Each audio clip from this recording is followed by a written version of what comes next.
Okay, so good day to each and every one of you, and welcome to our last discussion in environmental science.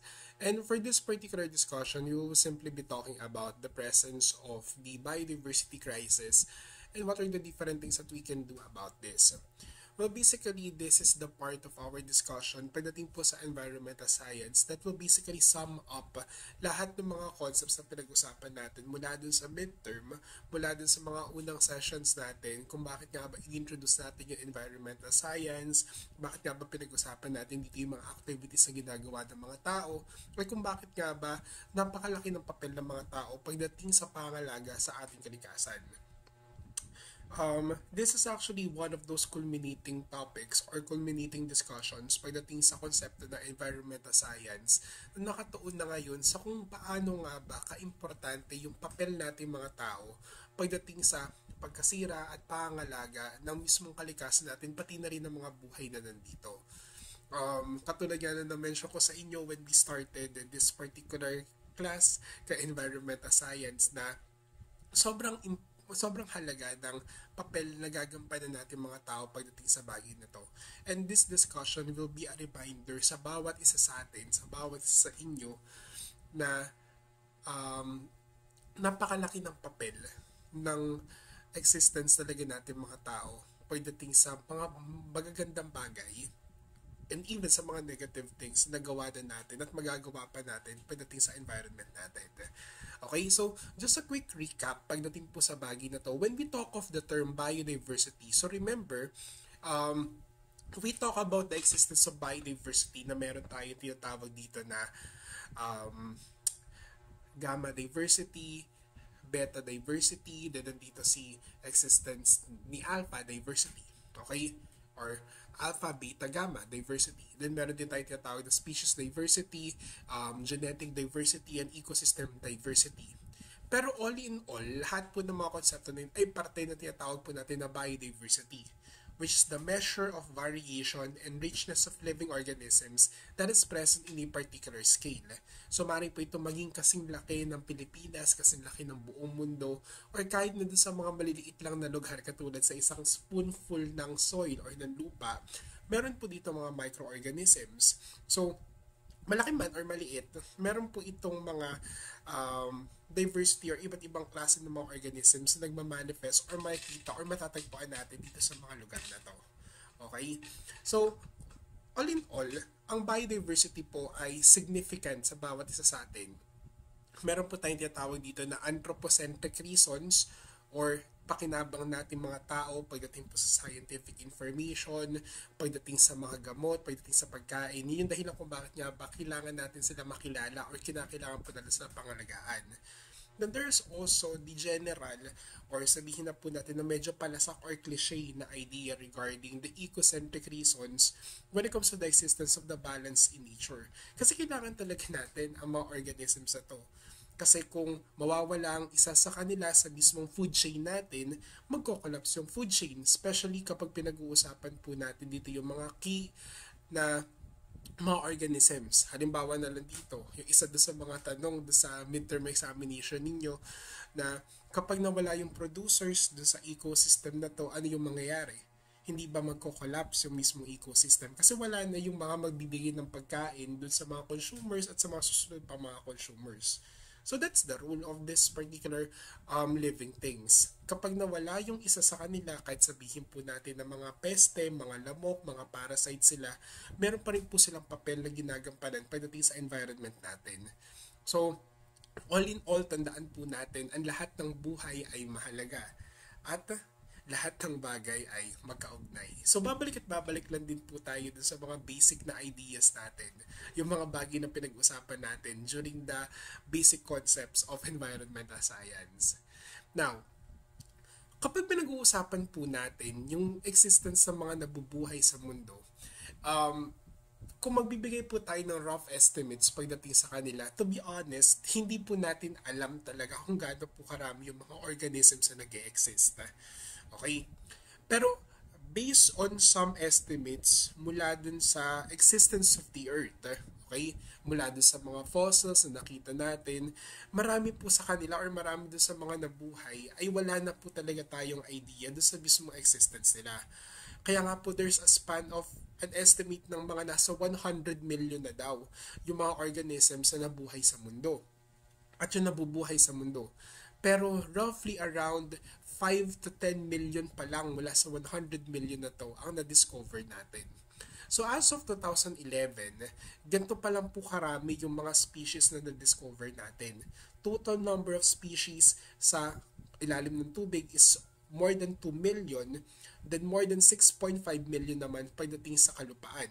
2011 pa to ha. So wala pa po kasi tayong latest estimates talaga for the 2020s kung gaano nga ba talaga karami yung mga discover na organisms. Pero this is one of the most reliable source po natin regarding the existence po ng mga organisms na estimated na nasa 8,750,000 organisms yung nag-e-exist or yung na-identify po natin sa mundo. So kasama na po dito yung mga tinatawag natin na extinct or mga wala ng organisms or mga namatay na, at yung mga tinatawag po natin na extant or yung mga nabubuhay pa na organisms. Okay? So wag po malito sa mga terms na yun ha. Meron po tayong tinatawag na extinct, sila yung mga ubos na. Extant naman, sila yung mga nag-e-exist pa. Okay. Now, ito po mga organisms na to, this 8,750,000 na mga organisms, marami po sa kanila ay matatagpuan po natin dito sa mga areas na tinatawag po natin na mga ecoregions and biodiversity hotspot. Kaya po sila tinawag na biodiversity hotspot, katulad na lamang po ng Pilipinas, hindi lang po dahil sa mainit kasi kayo sa Pilipinas, but actually it's because of the existence po ng activities or mataas po yung concentration ng mga organisms or the biodiversity na nag-exist dito, pero mataas din po yung concentration at yung capacity na sila ay ma-disturb. Or mataas din po dito yung disruption na nag-e-exist. Kasi maraming ang organisms dito, marami ring interaction sa mga tao. Kung maraming interaction sa mga tao, there's a possibility na bumaba yung quality ng life sa mga organisms dito o kaya naman ay mamatay sila or marami yung mawala mula sa mga organisms na to. So that's the reason why they are considered as a biodiversity hotspot. So ito po yung mga lugar, yung mga naka-red, yung tinitingnan po natin kasi sila yung mga madalas na meron threat ng pagkasira. While yung mga color blue naman, these are the other identified ecoregions na meron pa ring low to moderate risk na nagmamanifest pagdating sa kanila. So kinakailangan pa rin na pagtuunan ng pansin itong mga bagay na to or itong mga locations na to kasi ito po yung mga lugar na kung saan kapag napabayaan, well, obviously ito na po yung mga lugar na possible na maging mga biodiversity hotspot din in the future. Okay, so ito po mga biodiversity hotspots na yan, sila po yung mga mas lalo yung pinapangalagaan ng iba't ibang mga NGOs at ng iba't ibang mga environmental groups. Kasi sila nga po yung mga madalas na apektuhan ng activities ng mga tao. Okay, now, these identifications po ng mga organisms at kung bakit nga po ba meron tayong mga pinapangalagaan ng mga organisms ay nakadepende po ngayon sa characteristics na provide ng IUCN or ng International Union for Conservation of Nature. So meron po sila ditong iba't ibang mga pamaraan na kung paano po ina-identify yung mga organisms mula sa pinakamababang threat hanggang sa pinakamataas na threat of extinction. So ito po yung sinasabi ko, kapag naubos na po sila sa nature, sila po yung tinatawag din natin na extinct. Pero kapag marami pa po sila, ito po mga part na to, sila yung mga extant, E-X-T-A-N-C-T, okay, extant. So sila po yung mga nabubuhay pa ng mga organisms, okay? So possible po na maklasify natin sila sa pamagitan ng evaluations na to. Halimbawa na lang, least concerned or sila po yung pinaka hindi pa po threatened ng mga organisms. Halimbawa na lang dito mga tao, mga pusa, mga aso kasi sobrang dami pa nila. Near threatened kapag biglang nagkaroon ng decline sa population nila. Okay? Halimbawa na lang, kung biglang nagkaroon dito ng African swine flu or ito po yung sakit pagdating sa mga pigs. Kung bumaba yung population ng mga pigs, they are now in the part of the near threatened. Okay? So yun po yung classification natin pagdating sa kanila. Then kapag naging vulnerable yung mga organisms na to or mas lalong bumaba, nag-decline yung kanilang population, they are now classified as vulnerable. Or sila na po yung mga nasa threatened categories. Bumababa na yung population nila. Then, the next one, the endangered species. Then, the critically endangered species na ito pong mga to, sila na yung mga pinoprotektahan po talaga natin in the wild. Kasi once na maubos po sila sa wild, they will now be extinct in the wild, or kapag nawala na po sila sa mga conservation areas, they will be totally extinct. Halimbawa na lang po dito para sa mga nakapanood ng movie na Rio regarding the blue parrots na available sa Amazon or nabubuhay sa Amazon. They are now already extinct pagdating po sa wild. Then itong nakaraan lang, nagkaroon po ng balita na yung mga white rhinos, they are already extinct in the surface of the earth. Kasi sila nga ay naubos na. Wala na rin sa mga conservation areas, hindi na po sila kayang makonserve pa, kaya naubos na lang sila. And even up to this day, marami pang mga organisms ang mauubos right in front of our eyes na mababalitaan po natin because of the activities na ginagawa ng mga tao. Kaya nga po meron tayong tinatawag na conservation pagdating sa kanila para sana mas maparami natin yung kanilang population. Yun po kasi yung target natin, maparami yung population ng bawat isa sa mga extinct or sa mga endangered or threatened na mga species na to. Okay? Now, in the Philippines, meron po tayong mga tinatawag dito ng mga organisms that are basically known as endemic and at the same time, presence po ng mga native species po natin. So kapag sasabi po natin na native species and endemic species, sila po yung mga organisms na matatagpuan po natin dito sa isang specific na lugar. Kapag sabi po natin na native, matatagpuan natin sa Pilipinas, pero kapag sabi po natin na endemic, dito lang sa Pilipinas natin ito matatagpuan. Okay? Or tinatawag din po natin na indigenous. Ito po yung ilan sa mga terms na ginagamit po natin na pagdating sa kanila. So, if you are quite aware po dun sa mga minimension ni Dr. Celine Murillo, dun sa mga videos niya sa TikTok regarding the different place sa Pilipinas, well, makaklasify niyo po yung mga yan. Okay? So, kapag sabi po natin endemic, dito lamang sa Pilipinas matatagpuan. Kapag sabi po natin native, matatagpuan siya sa Pilipinas at sa ibang bahagi pa ng mundo. Okay? So, in the Philippines, ito po yung ilan sa mga endemic and native species po na matatagpuan natin. So, meron po tayo dito existence ng Philippine tarsier. Then, ito po yung tinatawag natin na Luzon bleeding heart. Okay? Then, nandito po yung Palawan pangolin. Then, we have the presence of the mouse deer. Then, ang haribon and the existence of baboy ramo. Ito tawag po natin na warty pig. Now, yung existence po ng mga organisms na to, nagkaroon po ng initiative ang Bangko Sentral ng Pilipinas na ma-introduce sa ating mga Pilipino yung iba't ibang mga halaman at mga hayop na matatagpuan po sa ating bansa. Specifically, doon po sa tinatawag natin na flora and fauna collection. Kaya kung meron kayong barya sa bulsa ninyo ngayon or mga peso bills, tingnan nyo yan sa likuran nila kasi they may contain the following organisms. Halimbawa na lang, sa 5 centavos, dito po natin matatagpuan yung kapal-kapal bagging or yung Hoya pubicalix. So, ang Hoya pubicalix po, it is an endemic species po ng halaman na matatagpuan sa Pilipinas. It is a flowering plant, kaya po siya tinawag na flora. Okay? So, yung mga nasa barya po, mga flora yan or mga halaman po na dito matatagpuan sa Pilipinas. Then, katmon naman, or the Dilenia philippinensis ay matatagpuan po dati sa 25 cents. Then sa piso, nandito po yung waling-waling or considered as the national flower of the Philippines. Hindi po sa paggita ha, but rather it is waling-waling, which is the Vanda sanderiana. Then, on 5 peso coin, nandito po yung favorite flower ko. Actually, share ko lang, okay? This is my favorite flower. Gusto ko po siya nakikita kapag nagte-trekking, okay? Kasi marami po nito talaga sa mga rainforest dito sa Pilipinas. And that's the existence po ng tayabak or yung family po ng Strongylodon. Okay? So, yung tayabak po or also known as jade vine, sa nature po kasi kung konti lang talaga yung naturally na color blue na organisms. At ilan po sila dun sa iilan ng mga color blue talaga na nagmamanifest in nature. Okay, kaya po ito yung ilan sa mga favorite flowers ko, yung tayabak. Then sa 10 piso, nandito po yung kapa-kapa o itatawag po natin na Medellina Magnifica. So yung kapa-kapa naman po, meron po sila ditong specialized leaves na parang cape din. Nandito po yung inflorescence nila. Okay? Then we have the 20 peso coin na nandito naman po ang nilad na sinasabi ng based on some historians na dito po nanggaling yung pangalan ng Maynila kasi ito ay naglalaman ng mga nilad along the coast of Pasig River along Manila Bay. So, ito po yung mga halaman na matatagpuan po natin sa mga barya.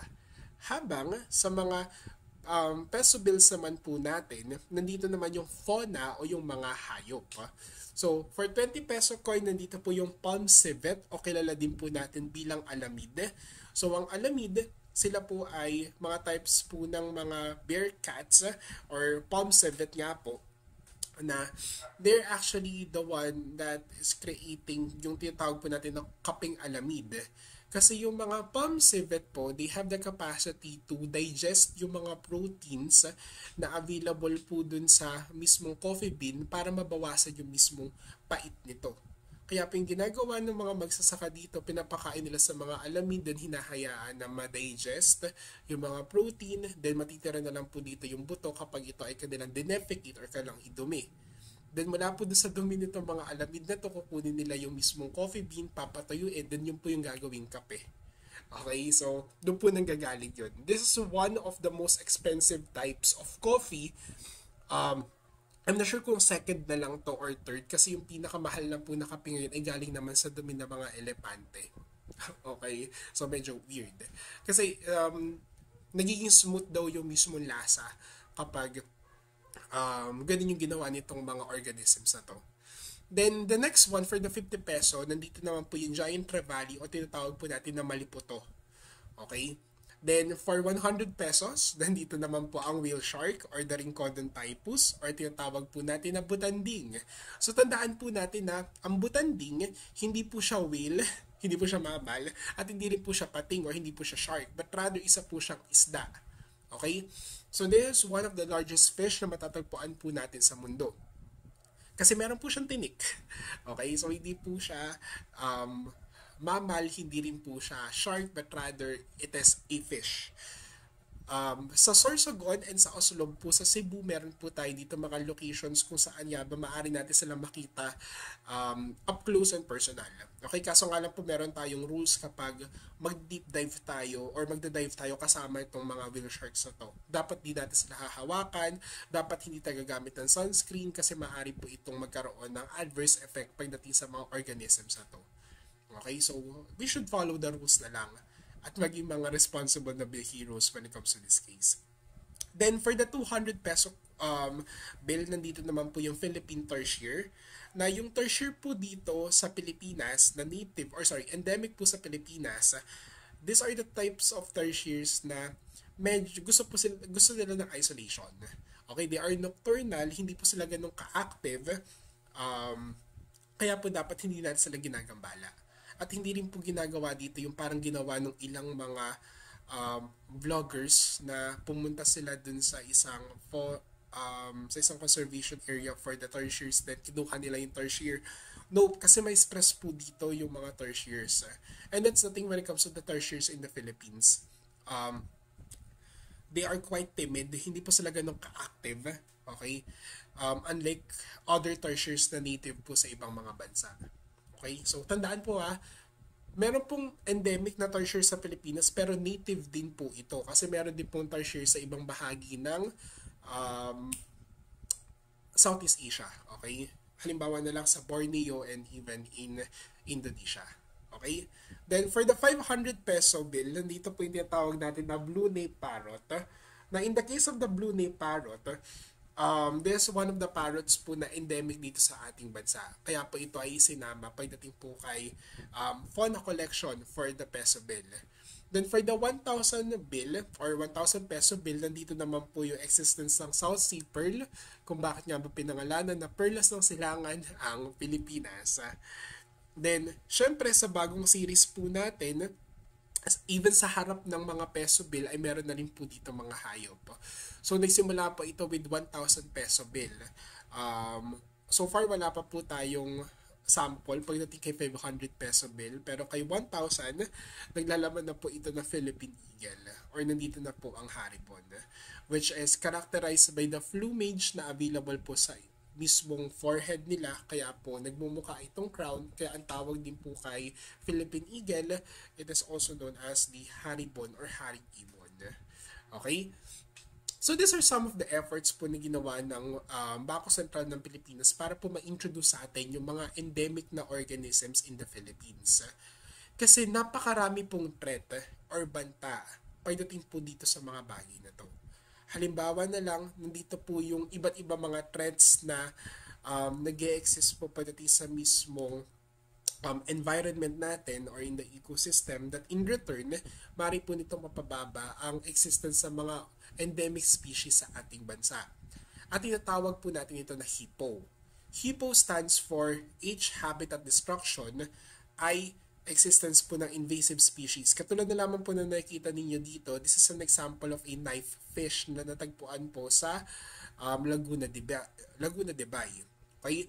Katulad na lamang din ng mga janitor fish, ng mga tilapia, ilan po yun sa mga invasive species po na palakang bato,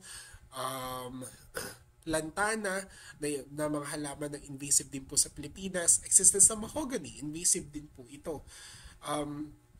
Kasi kapag wala po sila sa natural environment, it can create a lot of destruction pagdating po sa mga endemic species na nandito. Halimbawa na lang po dito sa knife fish, actually yung size lang po ng knife fish, since ito pa isang aquarium fish, ganito lang po yung size nila.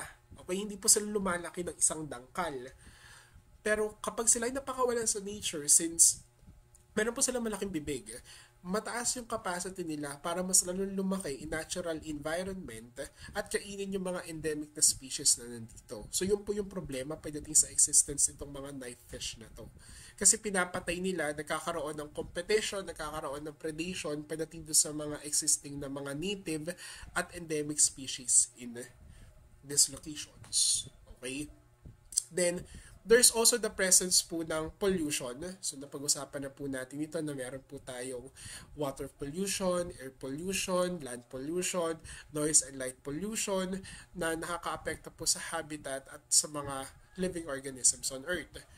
Then even yung pagdami po ng populasyon ng mga tao for the second P of the HIPPO. Kasi dumadami ang mga tao, nangangailangan tayo ng mas maraming living spaces. Kapag mas maraming living spaces, mas malaki sa part ng mismong ecosystem natin ang masisira. Subdivisions. Okay? Creation ng mga agricultural lands. Pagkasira ng iba't ibang mga locations sa ating bansa. So, all of those are attributed po sa population or pagdami ng mga tao. Then, for letter O, the existence po ng overharvesting or pagkuha ng iba't ibang mga likas na yaman sa ating bansa. So, nandyan po ang pagmimina, nandyan yung konsepto po natin na kung paano nga ba unti-unti kinukuha yung mga living organisms on Earth, even yung poaching. Okay, yung mga issues po na yan, lahat ng yan ay related din sa mga nakaka-apekto sa mga living things on Earth. Okay? Then yung susunod dito, nandito po yung nag-e-exist na iba't ibang mga ways na kung paano nga ba nakatulong ang batas pagdating po sa mga bagay na to. So, tandaan po natin na multifactorial po ang kinakailangan natin na tugon pagdating sa mismong environment natin. So, hindi po tayo basta-basta nga asa lang sa actions or initiatives sa mga individuals or actions po na ginagawa natin mga tao. Kasi hindi po enough ang actions lamang natin mga tao. Minsan, kinakailangan po natin dito ng mga batas na magsusupport sa mga ipinaglalaban po natin. Kaya po sobrang importante ng politika pagdating po sa usapin ng mismong environment natin. And tandaan na, hindi po natin may iwasan ang usapin pagdating sa politics. Kasi importante po na magkaroon tayo ng pakialam. Okay, pagdating po sa mga bagay na to. This is not making this particular discussion very political, pero environmental science is a political matter. At part nga po dito yung mga batas na inanak or ginawa para mas lalo po maprotektahan ang kalikasan natin, lalo-lalo na pagdating sa ating bansa. So these are some of the environmental laws na ginawa dito sa ating bansa. Katulad na lamang po ng RA 7942 or also known as the Philippine Mining Act of 1995. Kaya meron pagmimina sa ating bansa kasi hinayaan na meron po dito regulations pagdating sa batas na to. Pero 1995 pa mula nung nagawa ito, so kinakailangan natin na amyendahan ang mismong batas. Kasi ang pinag-uusapan lang po dito yung existence ng exploration, development, utilization, and conservation. Na dapat, yung mga locations sa to kung saan nagbimina, nakikinabang din yung mga naninirahan dito. Pero kung yung mga naninirahan lang dito ng mga tao ang pag-uusapan natin, yes, meron silang trabaho, pero patuloy na nasisira ang kalikasan. Especially in the part of Palawan. Tandaan po natin na ang Palawan is the last frontier of the Philippines, pero ang daming pagmimina na nangyayari dito. We need to ban mining in such a way na itigil po lahat ng operations dapat. Okay, to be honest, yun po yung kinakailangan talaga natin kasi ang daming lugar dito sa ating bansa unti-unti nasisira dahil sa pagmimina. Hindi po natin kinakailangan dito ng mas marami pang ways para ma-extract yung mga material sa ating bansa. Kundi kinakailangan po natin ito na iwasan, kinakailangan po natin ito na patigilin. Kasi halimbawa na lang po, hindi lamang po mga metals yung minimina sa Pilipinas ha. Halimbawa na lang dito yung Dolomite Sand Beach. Mula dito sa isang isla sa Cebu, ito ay dinala dito sa may portion ng Manila Bay. Sumira tayo ng isang isla para lamang makapagbigay daan dun sa panandalian na lunas sa kalikasan for the mental health, quote-unquote, of the individuals na naninirahan po malapit sa may Manila Bay. Kasi hindi po yun yung kailangan natin. Nandiyan ang mga bakawan, maaari po natin itong itanim para matulungan na malinis ang mismong Manila Bay. And other types of laws ang kinakailangan po natin pagdating sa kanila. Then other than the Philippine Mining Act, nandito po yung RA 9003 or the Ecological Solid Waste Management Act of 2000. Kung bakit nga ba kinakailangan po natin na sinupin yung mga basura natin, bakit nga ba tapat ko, linis ko, bakit nga ba nandito yung reduce, reuse, recycle, upcycle ng mga initiatives po pagdating sa ating bansa. Kasi hindi po dapat lahat ng basura ay napupunta sa mga landfill. Kaya kailangan po natin isegregate ang mga basura natin. Nandiyan yung mga MRFs or the Material Recovery Facilities na kinakailangan para paglagakan ng mga recyclable na mga materials. Okay?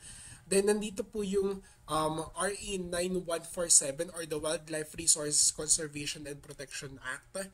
Nandahilan po kung bakit nga ba hindi lamang yung mga environmental defenders ang kinakailangan po natin pangalagaan, kundi pati na rin po yung mga buhay na kanilang binibigyan ng boses. Marami po tayong mga researchers dito sa ating bansa ang na-red tag. And some of them are actually trigger warning, killed by the government because they were tagged as NPA. Okay? Kinakailangan po natin protektahan yung mga conservationists natin. Kasi sila po ay nagtatrabaho sa bundok. At yun po yung mga pinapangalagaan nila ng mga organisms. And those are some of our concerns pagdating po sa bagay na to. A lot of people who are studying these things are individuals na sobrang kailangan po pagdating sa ating bansa. We need to protect them. We need to protect our wildlife. We need to protect the different resources. Okay? Kaya, nandito po itong batas na to. At sana na nabibigyan po ito ng mas malaking emphasis para mas matulungan din po yung mga nag-aaral pagdating sa mga bagay na to. Okay? Then, there's also the presence of RE 9275 or the Philippine Clean Water Act of 2004 na sana merong malinis na tubig ang lahat ng mga lugar sa ating bansa. At kung paano nga ba ito na-utilize, kung paano nga ba ito na-recycle, kung paano nga ba gumagana yung mga tinatawag po natin ng mga sanitation areas para po sa pagkuha ng malinis na tubig. That's RE 9275.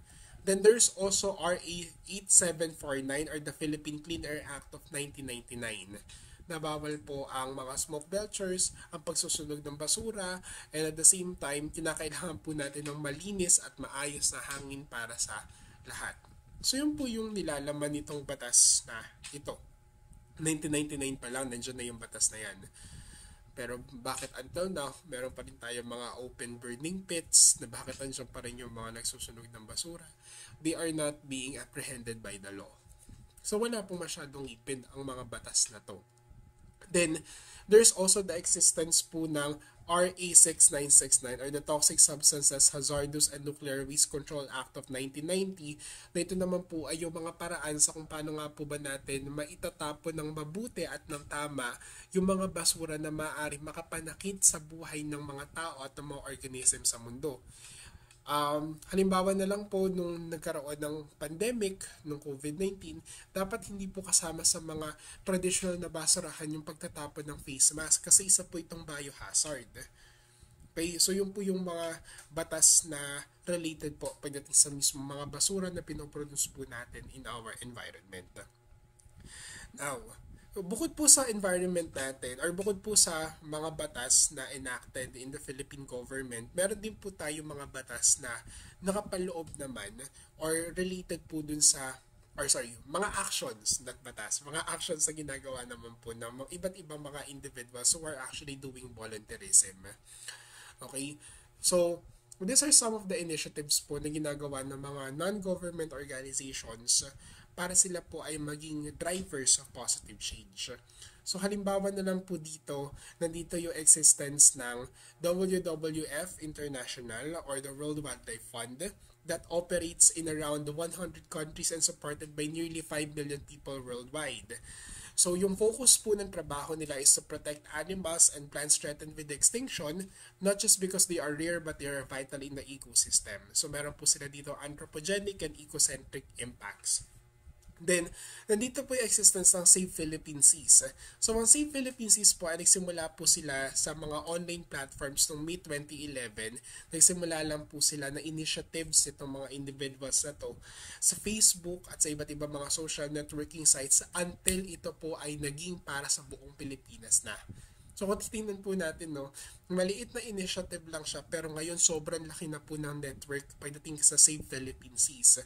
Na sila po ay nakikipag-ugnayan na pagdating po sa iba't ibang mga mambabatas at iba't ibang bahagi ng Pilipinas na kung saan tinutulungan po nila dito yung ma-mobilize yung mga citizens para ma-empower po ang mga Pilipinos.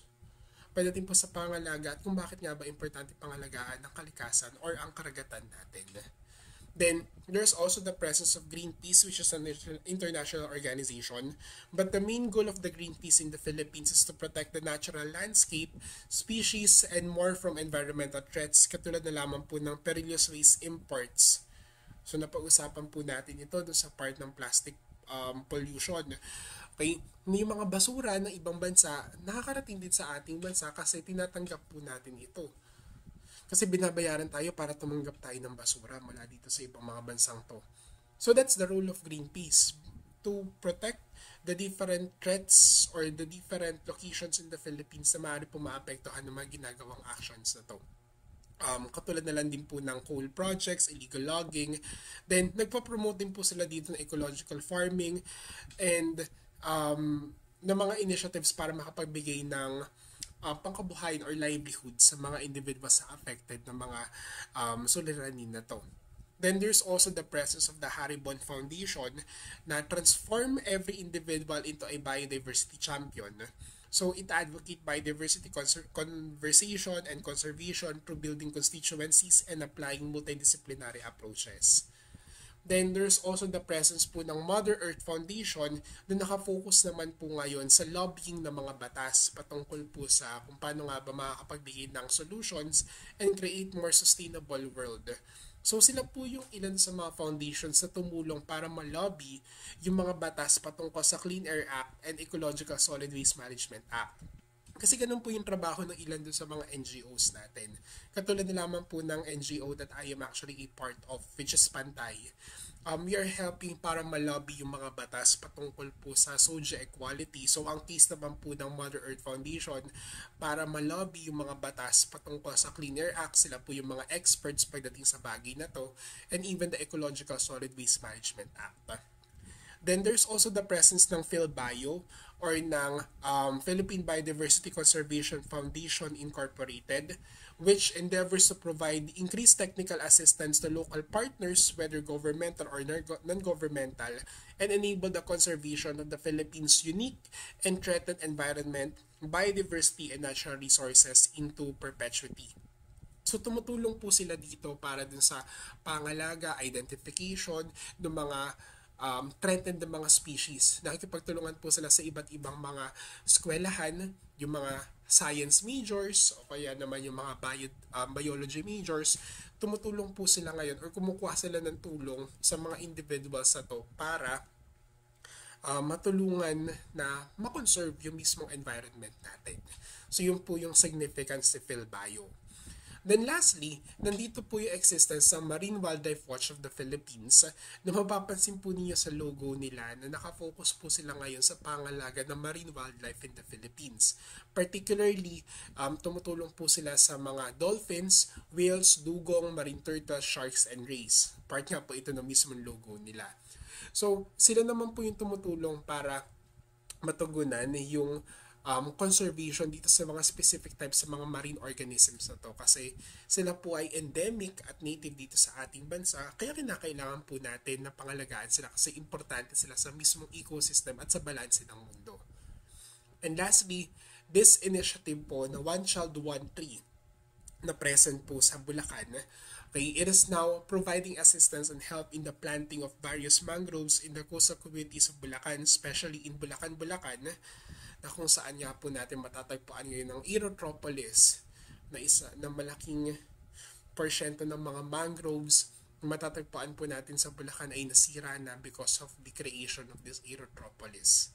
And even in Hagunoy, so ilang po ito dun sa mga lugar na nangailangan talaga ng mga mangroves kasi kapag nawala nga po yung mga bakawan, napakalaking pinsala ang magagawa po nito sa mismong environment natin. These are some of the initiatives po ng mga non-government organizations and some of the things po na maaari po natin magawa kapag pinag-uusapan po natin ang biodiversity. So this crisis is evident. Kaya so tandaan po natin yan. Nagmamanifest po ito kasi napakarami ng actions ang ginawa ng mga tao na nakapinsala sa ating kalikasan. Pero this is just a reminder to each and every one of us na tayo mga tao ang gumawa ng problema, kaya tayo mga tao din po ang makakatulong para masolusyonan ito. Hindi po malulutas ang isang problema kung wala po tayong awareness pagdating sa kanila. Mahirap mahalin ang isang bagay na wala tayong alam. And that's the reason why in environmental science, ito po ilan sa mga bagay na pinipilit ko po na i-provide sa inyo. Mahirap man, marami mang mga concepts when it comes to our environment. Pero all in all, kapag nakilala natin kung ano nga ba yung mga significant na bahagi ng mismong environment natin, mas lalo po nating mauunawaan, mas lalo natin mabibigyan ng boses yung mga individuals na hindi kayang makapagsalita. Yung parte ng environment natin na hindi nila kayang protektahan yung sarili nila because of the actions na ginawa na nga natin mga tao. Environmental science is all about this. It's all about the initiatives po na magagawa natin. Magagawa ko at magagawa ninyo. Okay? So, I am hoping that you've gained something pagdating po dito sa mga discussions natin in environmental science. And I am really hoping that you have learned something pagdating po sa mga konsepto natin dito. Since this will be my prelude pagdating po sa last session po natin, well, be responsible individuals, maging mga responsible na mga biyaheros, maging responsible na individuals kahit hindi na po kayo nagtitake ng course sa environmental science. So thank you everyone for this or for listening to all of my discussions, and see you sa mga susunod na pagkakataon. So thank you everyone for listening to all of our discussions in environmental science. Hanggang sa muli, this is Sir Red and Haynayan magpakailanman. Okay, so thank you guys.